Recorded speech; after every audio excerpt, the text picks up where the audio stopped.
নমস্কার। আজ আমার গ্রামের ছেলে ভীষণই স্নেহের কবি প্রীতম ঘোষের জন্মদিন। আমি কবির কবিতার মাধ্যমে জানাই সহস্র শুভকামনা। কবিতা প্রজাপতি, কবি প্রীতম ঘোষ। প্রজাপতি, ও প্রজাপতি, থামো থামো, একটা কথা বলি। অত ব্যস্ত হয়ে পড়ছ কেন? একটা কথাও তো তোমাকে শুধাতে পারি নাকি? তোমার ওই রঙিন ডানা, রূপ সৌন্দর্যে কি শুধু যৌবনেরই অধিকার? তোমার ওড়াউড়ি কি শুধু ওদেরই জন্য? ফুলের সৌরভ আর মধু আরোহণ করে তুমি শুধু যৌবরাজ্যে গান গাইবে?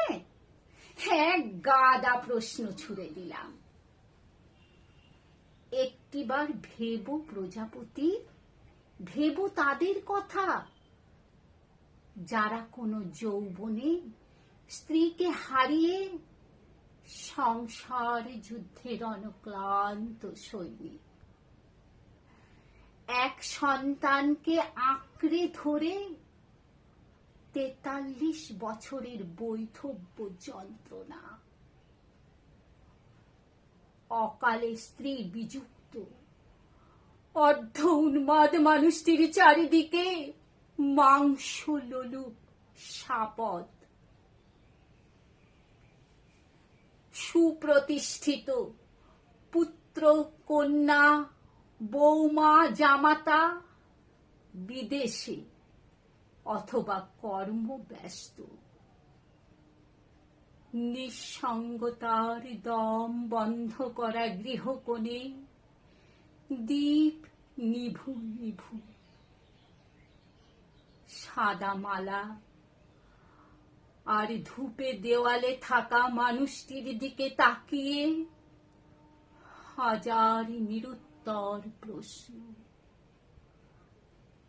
এবার এদের গায়েও বসো প্রজাপতি, এদের গায়েও বসো।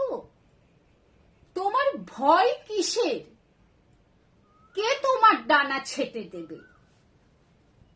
সমাজ, সংস্কার না অভ্যাস? নিরুপায় দুঃখময় জীবনে সমস্ত থেকেও তো এদের কিছু নেই।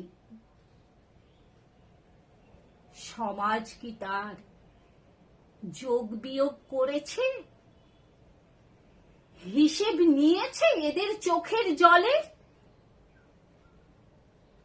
জীবন উপান্তে এসে মনের মতো সঙ্গী খুঁজে পেলে বৃদ্ধাশ্রমের পরিবর্তে সংসার আশ্রমে একে অপরের মুছিয়ে দিত চোখের জল। খুঁজে নিত ইহকালের শেষ বন্ধু। বয়স তো ধারাপাতের একটা সংখ্যা গো। প্রজাপতি, তোমার উত্তরের অপেক্ষায় রইলাম। নমস্কার।